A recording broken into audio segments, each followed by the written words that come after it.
ಮುಂಬರುವ ಲೋಕಸಭೆ ಚುನಾವಣೆಯಲ್ಲಿ ಮಾಜಿ ಸಿಎಂ ಎಚ್.ಡಿ. ಕುಮಾರಸ್ವಾಮಿ ಕಣಕ್ಕಿಳಿಯುವ ಬಗ್ಗೆ ದೆಹಲಿಯಲ್ಲಿ ನಿರ್ಧಾರವಾಗಲಿದೆ ಎಂದು ಮಾಜಿ ಪ್ರಧಾನಿ ಎಚ್.ಡಿ. ದೇವೇಗೌಡರು ತಿಳಿಸಿದ್ದಾರೆ. ಸುದ್ದಿಗೋಷ್ಠಿಯಲ್ಲಿ ಮಾತನಾಡಿದ ಅವರು, ಕುಮಾರಸ್ವಾಮಿ ರಾಷ್ಟ್ರ ರಾಜಕಾರಣಕ್ಕೆ ಹೋಗುತ್ತಾರೆಯೇ ಎನ್ನುವುದು ಈಗಲೇ ಏನು ಹೇಳಲು ಸಾಧ್ಯವಿಲ್ಲ. ದೆಹಲಿಯಲ್ಲಿ ಉಭಯ ಪಕ್ಷದ ನಾಯಕರು ನಡೆಸುವ ಚರ್ಚೆಯಲ್ಲಿ ಬರುವ ಫಲಿತಾಂಶದ ಮೇಲೆ ತೀರ್ಮಾನವಾಗಲಿದೆ ಎಂದಿದ್ದಾರೆ. ಒಟ್ಟು 32 ಕೋಟಿ ರೂಪಾಯಿ ವೆಚ್ಚದಲ್ಲಿ ಪುನರ್ ನಿರ್ಮಾಣಗೊಂಡಿರುವ ಮೈಸೂರಿನ ಅಶೋಕಪುರಂ ರೈಲ್ವೆ ನಿಲ್ದಾಣವನ್ನು ಇಂದು ಸಂಸದ ಪ್ರತಾಪ್ ಸಿಂಹ ಲೋಕಾರ್ಪಣೆಗೊಳಿಸಿದ್ದಾರೆ. 2 ಶತಮಾನಗಳ ದೂರದೃಷ್ಟಿ ಇಟ್ಟುಕೊಂಡು ಮೈಸೂರಿನ ರೈಲ್ವೆ ಯೋಜನೆಗಳನ್ನು ಅಭಿವೃದ್ಧಿ ಮಾಡಲಾಗುತ್ತಿದೆ ಎಂದು ಈ ವೇಳೆ ಅವರು ತಿಳಿಸಿದ್ದಾರೆ. ತ್ಯಾಜ್ಯಯುಕ್ತ ಪ್ರದೇಶವೆಂಬ ಅಪವಾದ ಹೊಂದಿದ್ದ ಮೈಸೂರಿನ ಅಶೋಕಪುರಂ ರೈಲ್ವೆ ನಿಲ್ದಾಣ ಸೋಮವಾರ ಕಂಗೊಳಿಸುತ್ತಿತ್ತು. 22 ಕೋಟಿ ರೂಪಾಯಿಯನ್ನು ಸಂಚಾರ ಸೌಲಭ್ಯಗಳ ಉನ್ನತೀಕರಣಕ್ಕೆ ಬಳಸಲಾಗಿದೆ. ಉಳಿದ 10.5 ಕೋಟಿಯನ್ನು ಪ್ರಯಾಣಿಕರ ಸೌಕರ್ಯ ವೃದ್ಧಿಗೆ ವೆಚ್ಚ ಮಾಡಲಾಗಿದೆ ಎಂದು ಸಂಸದ ಪ್ರತಾಪ್ ಸಿಂಹ ತಿಳಿಸಿದ್ದಾರೆ. ಗುತ್ತಿಗೆದಾರರಿಂದ 5 ಪೈಸೆ ಲಂಚ ಪಡೆದಿದ್ದು ಸಾಬೀತುಪಡಿಸಿದರೆ ರಾಜಕೀಯ ನಿವೃತ್ತಿ ಕೈಗೊಳ್ಳುವುದಾಗಿ ಮುಖ್ಯಮಂತ್ರಿ ಸಿದ್ದರಾಮಯ್ಯ ನುಡಿದಿದ್ದಾರೆ. ಬಿಜೆಪಿ ಆಡಳಿತದಲ್ಲಿ ಇದ್ದಂತೆ ಕಾಂಗ್ರೆಸ್ ಆಡಳಿತದಲ್ಲೂ 40% ಕಮಿಷನ್ ನಡೆಯುತ್ತಿದೆ ಎಂದು ಗುತ್ತಿಗೆದಾರರು ಆರೋಪ ಮಾಡಿದ್ದ ಹಿನ್ನೆಲೆಯಲ್ಲಿ ಸಂಘವೇ ಇಂದು ನಗರದಲ್ಲಿ ಏರ್ಪಡಿಸಿದ ಸಮಾರಂಭದಲ್ಲಿ ಅವರಿಗೆ ಮುಖ್ಯಮಂತ್ರಿ ಈ ಸವಾಲು ಹಾಕಿದ್ದಾರೆ. ಮೈಸೂರಿನ ಬಿಜೆಪಿ ಮಹಿಳಾ ಮೋರ್ಚಾ ವತಿಯಿಂದ ಸೋಮವಾರ ನಾರಿ ಶಕ್ತಿ ವಂದನಾ ವಾಕಥಾನ್ ಆಯೋಜಿಸಲಾಗಿತ್ತು. ನ್ಯಾಯಾಲಯದ ಮುಂಭಾಗದಿಂದ ಆರ್ಟಿಒ ವೃತ್ತ, ರಾಮಸ್ವಾಮಿ ವೃತ್ತದ ಮಾರ್ಗವಾಗಿ ಚಾಮರಾಜಪುರಂನಲ್ಲಿರುವ ಬಿಜೆಪಿ ಕಚೇರಿವರೆಗೆ ವಾಕಥಾನ್ ನಡೆಸಿದ ಬಿಜೆಪಿ ಮುಖಂಡರು ಹಾಗೂ ಕಾರ್ಯಕರ್ತರು ಮಾರ್ಗದುದ್ದಕ್ಕೂ ರನ್ ಫಾರ್ ನೇಷನ್ ಹಾಗೂ ರನ್ ಫಾರ್ ಮೋದಿ ಘೋಷಣೆ ಮೊಳಗಿಸಿದರು. ಮೈಸೂರಿನ ರಂಗಾಯಣದ ಆವರಣದಲ್ಲಿ ಪ್ರತಿಷ್ಠಿತ ಬಹುರೂಪಿ ನಾಟಕೋತ್ಸವಕ್ಕೆ ಕ್ಷಣಗಣನೆ ಆರಂಭವಾಗಿದ್ದು ರಂಗಹಬ್ಬ ರಂಗಾಯಣ ಸಜ್ಜಾಗಿದೆ. ಮಾರ್ಚ್ 6ರಿಂದ 11ರವರೆಗೆ ನಡೆಯಲಿರುವ ಬಹುರೂಪಿ ರಾಷ್ಟ್ರೀಯ ನಾಟಕೋತ್ಸವ 2024 ರಂಗಸಕ್ತರಿಗೆ ನಾಟಕಗಳ ಪ್ರದರ್ಶನ, ಜನಪದೋತ್ಸವ, ಚಲನಚಿತ್ರೋತ್ಸವ ಹಾಗೂ ವಿಚಾರ ಸಂಕಿರಣಗಳು ಬಹುರೂಪಿಗೆ ಮೆರುಗು ನೀಡಲಿವೆ. ಬೆಂಗಳೂರಿನ ರಾಮೇಶ್ವರಂ ಬಾಂಬ್ ಸ್ಫೋಟ ಟ್ರೈಲರ್ ಅಷ್ಟೇ, ಮುಂದೆ ಗಂಡಾಂತರ ಕಟ್ಟಿಟ್ಟ ಬುತ್ತಿ, ಸಂಸದ ಪ್ರತಾಪ್ ಸಿಂಹ ಎಚ್ಚರಿಕೆ. ಬೆಂಗಳೂರಿನ ರಾಮೇಶ್ವರಂ ಕೆಫೆಯಲ್ಲಿ ನಡೆದಿರುವ ಟೈಮ್ ಬಾಂಬ್ ಸ್ಫೋಟ ಬರೀ ಟ್ರೈಲರ್ ಆಗಿದ್ದು ಮುಂದೆ ಕರ್ನಾಟಕಕ್ಕೆ ಗಂಡಾಂತರ ಕಾದಿದೆ ಎಂದು ಸಂಸದ ಪ್ರತಾಪ್ ಸಿಂಹ ಎಚ್ಚರಿಸಿದ್ದಾರೆ. ಮೈಸೂರಿನ ಅಂಚೆ ಪ್ರಶಿಕ್ಷಣ ತರಬೇತಿ ಕೇಂದ್ರದಲ್ಲಿ ಇಂದು ಪತ್ರಕರ್ತರ ಜೊತೆ ಮಾತನಾಡಿದ ಅವರು, ಈ ಹಿಂದೆ ಮನಮೋಹನ್ ಸಿಂಗ್ ಪ್ರಧಾನಿಯಾಗಿದ್ದಾಗ 10 ವರ್ಷ ಕಾಲ ಸರಣಿ ಬಾಂಬ್ ಬ್ಲಾಸ್ಟ್ಗಳು ನಡೆದವು. Chinnaswamy stadium, German bakery, Pune, Mumbai, Delhi, Surat ಸೇರಿದಂತೆ ಹಲವು ಸ್ಥಳಗಳಲ್ಲಿ ಸರಣಿ ಸ್ಫೋಟಗಳು ಸಂಭವಿಸಿತ್ತು. ಈಗ ಕರ್ನಾಟಕದಲ್ಲಿ ಕಾಂಗ್ರೆಸ್ ಸರ್ಕಾರ ಅಧಿಕಾರಕ್ಕೆ ಬಂದಿರುವ ಕಾರಣ ಬಾಂಬ್ ಬ್ಲಾಸ್ಟ್ಗಳು ಮುಂದುವರೆದಿದೆ ಎಂದು ಆರೋಪಿಸಿದ್ದಾರೆ. ಬೂದನೂರು ಉತ್ಸವಕ್ಕೆ ವೈಭವದ ತೆರೆ. ಮಂಡ್ಯ ತಾಲೂಕಿನ ಬೂದನೂರು ಗ್ರಾಮದ ಶ್ರೀ ಕಾಶಿ ವಿಶ್ವನಾಥ ದೇವಾಲಯದ ಮೈದಾನದಲ್ಲಿ ಜಿಲ್ಲಾಡಳಿತ, ಜಿಲ್ಲಾ ಪಂಚಾಯಿತಿ, ಪ್ರವಾಸೋದ್ಯಮ ಇಲಾಖೆ ಸಹಯೋಗದಲ್ಲಿ 2 ದಿನ ಆಯೋಜಿಸಿದ್ದ ಬೂದನೂರು ಗ್ರಾಮದ ಉತ್ಸವಕ್ಕೆ ಭಾನುವಾರ ರಾತ್ರಿ ವೈಭವದ ತೆರೆ ಬಿದ್ದಿತ್ತು. ಉತ್ಸವದ ಹಿನ್ನೆಲೆಯಲ್ಲಿ ಶ್ರೀ ಕಾಶಿ ವಿಶ್ವನಾಥ ಸ್ವಾಮಿ ಹಾಗೂ ಶ್ರೀ ಅನಂತ ಪದ್ಮನಾಭ ಸ್ವಾಮಿ ದೇವಸ್ಥಾನಗಳಿಗೆ ವರ್ಣಮಯ ದೀಪಾಲಂಕಾರ ಮಾಡಲಾಗಿತ್ತು. ಬಸವನಕುಂಟೆ ನಗರದ 7 ಜನ ಹೈದರಾಬಾದ್ಗೆ ಪ್ರಯಾಣ ಮಾಡುವ ವೇಳೆ ರಸ್ತೆ ಅಪಘಾತವಾಗಿದ್ದು 5 ಜನ ಸ್ಥಳದಲ್ಲೇ ಮೃತಪಟ್ಟಿದ್ದಾರೆ. ಇನ್ನುಳಿದಂತೆ 2 ತೀವ್ರವಾಗಿ ಗಾಯಗೊಂಡ ಹಿನ್ನೆಲೆಯಲ್ಲಿ ಆಸ್ಪತ್ರೆಗೆ ದಾಖಲಿಸಲಾಗಿದೆ. ರೆಹಮಾನ್ ಅವರ ಎರಟಿಗ ಕಾರು ನಿಯಂತ್ರಣ ತಪ್ಪಿ ಮರಕ್ಕೆ ಡಿಕ್ಕಿ ಹೊಡೆದ ಪರಿಣಾಮವಾಗಿ 4 ಸ್ಥಳದಲ್ಲೇ ಸಾವನ್ನಪ್ಪಿದ್ದಾರೆ. ಮತ್ತೊಂದು ಮಗು ಆಸ್ಪತ್ರೆಗೆ ಸಾಗಿಸುವ ವೇಳೆ ಸಾವನ್ನಪ್ಪಿದೆ ಎಂದು ತಿಳಿದು ಬಂದಿದೆ. ಹೊಸದುರ್ಗ ತಾಲೂಕಿನ ಬಾಗೂರು ಗ್ರಾಮ ಪಂಚಾಯಿತಿ ವ್ಯಾಪ್ತಿಯ ಗ್ರಾಮಗಳಲ್ಲಿ ಮುಖ್ಯಮಂತ್ರಿಗಳ ವಿಶೇಷ ಅನುದಾನ 25 ಕೋಟಿ ರೂಪಾಯಿಗಳ ಅನುದಾನದಲ್ಲಿ 85 ಲಕ್ಷ ರೂಪಾಯಿ ವೆಚ್ಚದ ವಿವಿಧ ಅಭಿವೃದ್ಧಿ ಕಾಮಗಾರಿಗಳಿಗೆ ಶಾಸಕ, ಕರ್ನಾಟಕ ರಾಜ್ಯ ಆಹಾರ, ನಾಗರಿಕ ಸರಬರಾಜು ಮತ್ತು ಗ್ರಾಹಕರ ವ್ಯವಹಾರಗಳ ನಿಗಮದ ಅಧ್ಯಕ್ಷ ಬಿ.ಜಿ. ಗೋವಿಂದಪ್ಪ ಭೂಮಿ ಪೂಜೆ ನೆರವೇರಿಸಿದರು.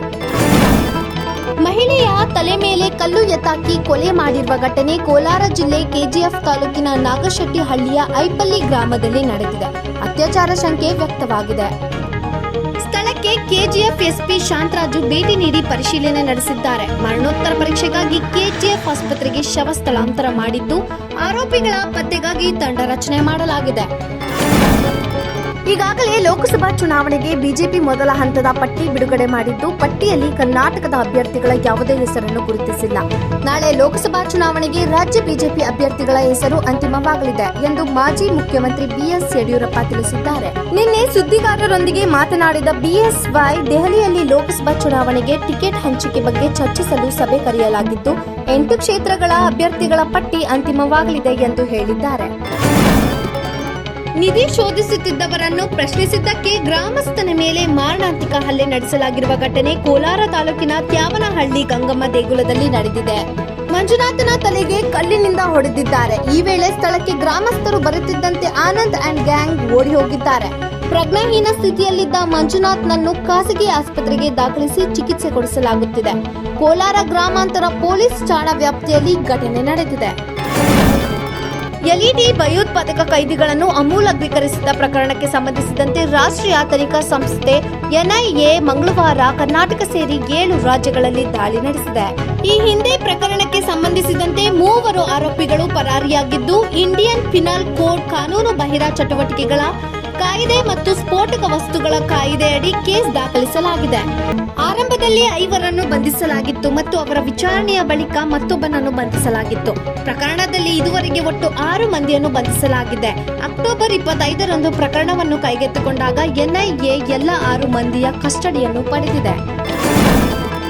140 ಕೋಟಿ ಭಾರತೀಯರು ತಮ್ಮ ಕುಟುಂಬ ಎಂಬ ಪ್ರಧಾನಿ ನರೇಂದ್ರ ಮೋದಿ ಅವರ ಹೇಳಿಕೆಗೆ ಮತ್ತು ಬಿಜೆಪಿ ನಾಯಕರು ಆರಂಭಿಸಿರುವ ಮೋದಿ ಕಾ ಪರಿವಾರ್ ಸಾಮಾಜಿಕ ಜಾಲತಾಣ ಅಭಿಯಾನಕ್ಕೆ ಕಾಂಗ್ರೆಸ್ ಮುಖಂಡ ಜಯರಾಮ್ ರಮೇಶ್ ವ್ಯಂಗ್ಯ ಮಾಡಿದ್ದಾರೆ. 140 ಕೋಟಿ ಭಾರತೀಯರು ಪ್ರಧಾನಿ ಮೋದಿ ಅವರ ಕುಟುಂಬದ ಸದಸ್ಯರಾಗಿದ್ದರೆ ಅವರಿಗೆ ಯಾಕೆ ಅನ್ಯಾಯ ಮಾಡಿದರು ಎಂದು ಕಾಂಗ್ರೆಸ್ ಪ್ರಧಾನ ಕಾರ್ಯದರ್ಶಿ ಪ್ರಶ್ನಿಸಿದ್ದಾರೆ. ಕರ್ನಾಟಕ ರಾಜ್ಯ ರಸ್ತೆ ಸಾರಿಗೆಯ 4 ನಿಗಮದ ನೌಕರರ ಶಾಂತಿಯುತ ಹೋರಾಟವನ್ನು ಪೊಲೀಸ್ ಬಲದಿಂದ ಹತ್ತಿಕ್ಕುವ ಪ್ರಯತ್ನವನ್ನು ರಾಜ್ಯ ಸರ್ಕಾರ ಮಾಡುತ್ತಿದೆ. ಸೋಮವಾರದಿಂದ ಸಾರಿಗೆ ನೌಕರರು ವಿವಿಧ ಬೇಡಿಕೆಗಳ ಈಡೇರಿಕೆಗೆ ಒತ್ತಾಯಿಸಿ ಅನಿರ್ದಿಷ್ಟಾವಧಿ ಧರಣಿ ಸತ್ಯಾಗ್ರಹ ಮಾಡುತ್ತಿರುವ ಸಮಾನ ಮನಸ್ಕರ ವೇದಿಕೆ ಪದಾಧಿಕಾರಿಗಳನ್ನು ಇಂದು ಬೆಳಗ್ಗೆ ಏಕಾಏಕಿ ಪೊಲೀಸರು ಬಂಧಿಸಿ ಹೈ ಗ್ರ್ಯಾಂಡ್ ಪೊಲೀಸ್ ಠಾಣೆ ಆವರಣಕ್ಕೆ ಕರೆದುಕೊಂಡು ಹೋಗಿದ್ದಾರೆ. ಸಾರಿಗೆ ನೌಕರರ ಸಮಾನ ಮನಸ್ಕರ ವೇದಿಕೆ ಪದಾಧಿಕಾರಿಗಳು ಶಾಂತಿಯುತವಾಗಿ ಧರಣಿ ಮಾಡುತ್ತಿದ್ದರೂ ಅವರನ್ನು ಬಿಡದೆ ಸರ್ಕಾರ ನೌಕರರ ಹೋರಾಟವನ್ನು ಹತ್ತಿಕ್ಕಲು ಪೊಲೀಸ್ ಬಲ ಪ್ರಯೋಗ ಮಾಡುತ್ತಿರುವುದು ಅತ್ಯಂತ ನೋವಿನ ಸಂಗತಿ ಎಂದು ಪದಾಧಿಕಾರಿಗಳು ಸರ್ಕಾರದ ವಿರುದ್ಧ ಆಕ್ರೋಶ ವ್ಯಕ್ತಪಡಿಸಿದ್ದಾರೆ. ಕಡಬದಲ್ಲಿ 3 ವಿದ್ಯಾರ್ಥಿನಿಯರ ಮೇಲೆ ಆಸಿಡ್ ದಾಳಿ ಪ್ರಕರಣ. ವಿದ್ಯಾರ್ಥಿನಿಯರು ದಾಖಲಾಗಿರುವ ಆಸ್ಪತ್ರೆಗೆ ರಾಜ್ಯ ಮಹಿಳಾ ಆಯೋಗದ ಅಧ್ಯಕ್ಷೆ ಭೇಟಿ ನೀಡಿದ್ದಾರೆ. ಡಾಕ್ಟರ್ ನಾಗಲಕ್ಷ್ಮಿ ಚೌಧರಿ ರಾಜ್ಯ ಮಹಿಳಾ ಆಯೋಗದ ಅಧ್ಯಕ್ಷೆ. ಇವರು ಮಂಗಳೂರು ನಗರದ ಎಜೆ ಆಸ್ಪತ್ರೆಯಲ್ಲಿ ಚಿಕಿತ್ಸೆ ಪಡೆಯುತ್ತಿರುವ ಸಂತ್ರಸ್ತ ವಿದ್ಯಾರ್ಥಿನಿಯರ ಆಸ್ಪತ್ರೆಯೊಳಗೆ ತೆರಳಿ ಆರೋಗ್ಯ ವಿಚಾರಿಸಿದ್ದಾರೆ. ಈ ಸಂದರ್ಭದಲ್ಲಿ ಮಾತನಾಡಿದ ಅವರು, ಸಂತ್ರಸ್ತ ವಿದ್ಯಾರ್ಥಿನಿಯರಿಗೆ ತಲಾ 4 ಲಕ್ಷ ರೂಪಾಯಿ ಚಿಕಿತ್ಸಾ ಪರಿಹಾರ ನೀಡಲಾಗುವುದು. ವಿದ್ಯಾರ್ಥಿನಿಯರು ಮತ್ತೆ ಪರೀಕ್ಷೆ ಬರೆಯಬೇಕು ಎಂದು ಹೇಳಿದ್ದು, ಪ್ಲಾಸ್ಟಿಕ್ ಸರ್ಜರಿಗೆ ತಗಲುವ ವೆಚ್ಚ 20 ಲಕ್ಷವನ್ನು ಪರಿಹಾರವಾಗಿ ನೀಡುತ್ತೇವೆ ಎಂದು ಹೇಳಿದ್ದಾರೆ. ಬಿಜೆಪಿ ರಾಷ್ಟ್ರೀಯ ಅಧ್ಯಕ್ಷ ಜೆಪಿ ನಡ್ಡಾ ಅವರು ರಾಜ್ಯಸಭೆ ಸದಸ್ಯ ಸ್ಥಾನಕ್ಕೆ ರಾಜೀನಾಮೆ ನೀಡಿದ್ದಾರೆ. ಕಳೆದ ತಿಂಗಳಷ್ಟೇ ಗುಜರಾತ್ ವಿಧಾನಸಭೆಯಿಂದ ರಾಜ್ಯಸಭೆಗೆ ಅವಿರೋಧವಾಗಿ ಆಯ್ಕೆಯಾಗಿದ್ದ ಅವರು ರಾಜೀನಾಮೆ ನೀಡಿರುವುದು ಚರ್ಚೆಗೆ ಕಾರಣವಾಗಿದೆ. ಮೊದಲಿನಿಂದಲೂ ಲೋಕಸಭೆ ಚುನಾವಣೆಯಲ್ಲಿ ಜೆಪಿ ನಡ್ಡಾ ಸ್ಪರ್ಧಿಸಲಿದ್ದಾರೆ ಎಂಬ ಮಾತುಗಳು ಕೇಳಿಬಂದಿತ್ತು. ರಾಜ್ಯಸಭೆಗೆ ಆಯ್ಕೆಯಾಗುವುದರೊಂದಿಗೆ ಊಹಾಪೋಹಗಳಿಗೆ ತೆರೆ ಬಿದ್ದಿತ್ತು. ಇದರ ಬೆನ್ನಲ್ಲೇ ರಾಜೀನಾಮೆ ನೀಡಿರುವುದು ಚರ್ಚೆಗೆ ಗ್ರಾಸವಾಗಿದೆ. ಪ್ರಧಾನಿ ನರೇಂದ್ರ ಮೋದಿ ಮತ್ತು ಉತ್ತರ ಪ್ರದೇಶದ ಮುಖ್ಯಮಂತ್ರಿ ಯೋಗಿ ಆದಿತ್ಯನಾಥ್ ಅವರಿಗೆ ಸಾಮಾಜಿಕ ಜಾಲತಾಣದ ಮೂಲಕ ಜೀವ ಬೆದರಿಕೆ ಹಾಕಿದ್ದ ಆರೋಪಿಯನ್ನು ಸುರಪುರ ಪೊಲೀಸ್ ಠಾಣೆಯವರು ತಡರಾತ್ರಿ ಬಂಧಿಸಿದ್ದಾರೆ. ಯಾದಗಿರಿ ಜಿಲ್ಲೆ ಸುರಪುರದ ರಂಗಪೇಟೆ ನಿವಾಸಿಯಾಗಿರುವ ರಸೂಲ್ ಖಡ್ಡಾರೆ ಹೈದರಾಬಾದ್ನಲ್ಲಿ ಕೂಲಿ ಕೆಲಸ ಮಾಡುತ್ತಿದ್ದನು.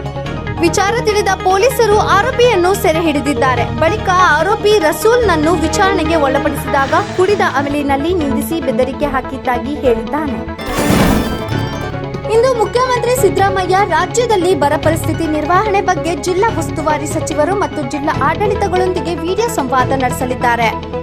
ವಿಡಿಯೋ ಸಂವಾದ ಮುಖ್ಯಮಂತ್ರಿಗಳ ಗೃಹ ಕಚೇರಿ ಕೃಷ್ಣದಲ್ಲಿ ನಡೆಸಲಿದ್ದು, ಜಿಲ್ಲಾ ಉಸ್ತುವಾರಿ ಸಚಿವರು, ಉಸ್ತುವಾರಿ ಕಾರ್ಯದರ್ಶಿಗಳು, ಜಿಲ್ಲಾ ಅಧಿಕಾರಿಗಳು, ಜಿಲ್ಲಾ ಪಂಚಾಯಿತಿ ಮುಖ್ಯ ಕಾರ್ಯನಿರ್ವಹಣಾಧಿಕಾರಿಗಳು, ಇತರೆ ಹಿರಿಯ ಅಧಿಕಾರಿಗಳೊಂದಿಗೆ ಸಂವಾದ ನಡೆಸಿ ಪ್ರಗತಿ ಪರಿಶೀಲನೆ ನಡೆಸಲಿದ್ದಾರೆ. ಮುಖ್ಯಮಂತ್ರಿಗಳು ರಾಜ್ಯದಲ್ಲಿ ತೀವ್ರ ಬರಸ್ಥಿತಿ, ಕುಡಿಯುವ ನೀರಿನ ತೊಂದರೆ, ಜಾನುವಾರುಗಳಿಗೆ ಮೇವು ಸೇರಿ ಹಲವು ಸಮಸ್ಯೆಗಳ ಬಗ್ಗೆ ಪ್ರಗತಿ ಪರಿಶೀಲನೆ ನಡೆಸಿ ಅಗತ್ಯ ಕ್ರಮ ಕೈಗೊಳ್ಳಲು ಅಧಿಕಾರಿಗಳಿಗೆ ಸೂಚನೆ ನೀಡಲಿದ್ದಾರೆ. ರಾಷ್ಟ್ರೀಯ ತನಿಖಾ ಸಂಸ್ಥೆಯ ಅಧಿಕಾರಿಗಳ ತಂಡವೊಂದು ಬೆಂಗಳೂರಿನ ಪ್ರಕರಣದ ವಿಚಾರವಾಗಿ ಬಾಡಿಗೆ ಮನೆಯೊಂದಕ್ಕೆ ದಾಳಿ ನಡೆಸಿದ ಘಟನೆ ಬೆಳ್ಳಾರೆ ಠಾಣಾ ವ್ಯಾಪ್ತಿಯ ಯಣ್ಮೂರು ಗ್ರಾಮದಿಂದ ವರದಿಯಾಗಿದೆ. ಯಣ್ಮೂರು ಸಮೀಪದ ಕುಲಾಯಿ ತೋಡು ಎಂಬಲ್ಲಿ ಮಂಗಳವಾರದಂದು ಬೆಳ್ಳಂಬೆಳಿಗ್ಗೆ ಈ ದಾಳಿ ನಡೆದಿರುವುದಾಗಿ ಮಾಹಿತಿ ಲಭಿಸಿದೆ. ಚಿದಾನಂದ ಎಂಬುವರ ಮನೆಯಲ್ಲಿ ಕೇರಳ ಮೂಲದ ಬಿಜು ಅಬ್ರಾಂ ಬಾಡಿಗೆಗಿದ್ದು ಅವರ ಕೊಠಡಿಗೆ ಎನ್ಐಎ ಅಧಿಕಾರಿಗಳ ತಂಡವು ದಿಢೀರ್ ದಾಳಿ ನಡೆಸಿದೆ.